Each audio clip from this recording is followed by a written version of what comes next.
Welcome back दोस्तों। इस श्रृंखला के 7वें वीडियो में आपका स्वागत है।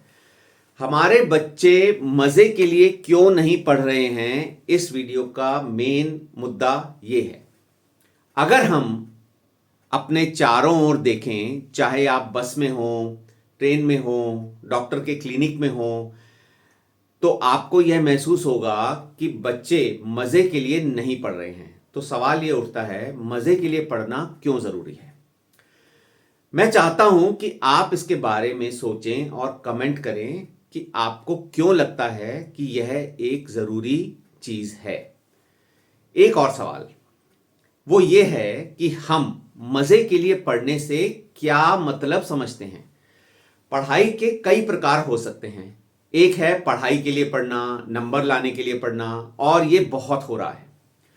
कुछ लोग धार्मिक कारणों से किताबें पढ़ते हैं, जैसे अपने पवित्र ग्रंथों का अध्ययन।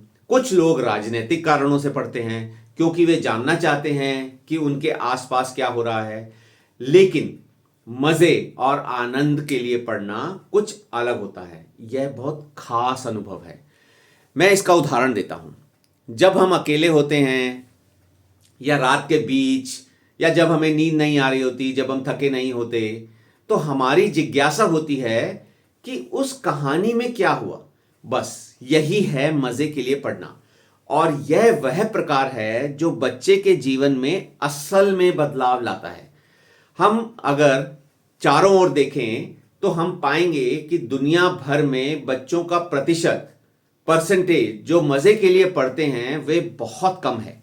तो सवाल यह उठता है, हम क्यों चिंतित हैं कि बच्चों का मजे के लिए पढ़ने का प्रतिशत इतना कम क्यों है। क्यों बच्चों के लिए मजे के लिए पढ़ना इतना जरूरी है। पहली बात, हम देख सकते हैं कि जब बच्चा मजे के लिए पढ़ता है तो वह बहुत सारे नए शब्द सीख रहा होता है और उसकी शब्दावली बढ़ती जाती है। और इसे साबित करने के लिए 1970 के एक दशक में अमेरिका में एक अध्ययन किया गया। इस अध्ययन में 3 प्रकार के परिवारों को शामिल किया गया। पहला प्रकार उन परिवारों का था जिनके माता पिता अशिक्षित थे, पढ़े लिखे नहीं थे। दूसरा, वे जो श्रमिक या मजदूर थे, छोटी मोटी नौकरी करते थे या अपना काम करते थे। तीसरा, उन परिवारों का था जिनके माता पिता शिक्षित थे, जैसे इंजीनियर, डॉक्टर, टीचर। ठीक है। तो जो शोधकर्ताओं ने किया वह यह था कि वे इन तीनों परिवार के बच्चों को जन्म से लेकर 6 साल तक, जब तक बच्चे स्कूल जाने के लिए तैयार होते हैं, का अनुसरण कर रहे थे, उनको फॉलो कर रहे थे।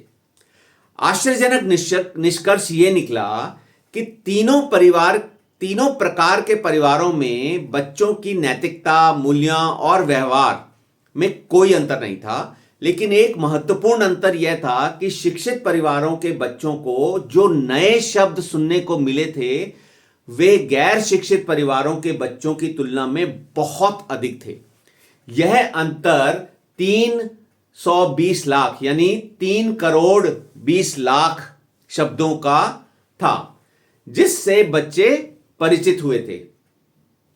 इसलिए जब दोनों बच्चे स्कूल जाते हैं तो वह बच्चा जिसे 320 लाख यानी 3 करोड़ 20 लाख शब्द अधिक मिले हैं, स्कूल में बेहतर करेगा ही और अधिक हासिल करने की क्षमता रखेगा। और यह सब उसके आईक्यू से या उसके परिवेश से संबंधित नहीं है। ठीक है। तो आज के लिए इतना काफी।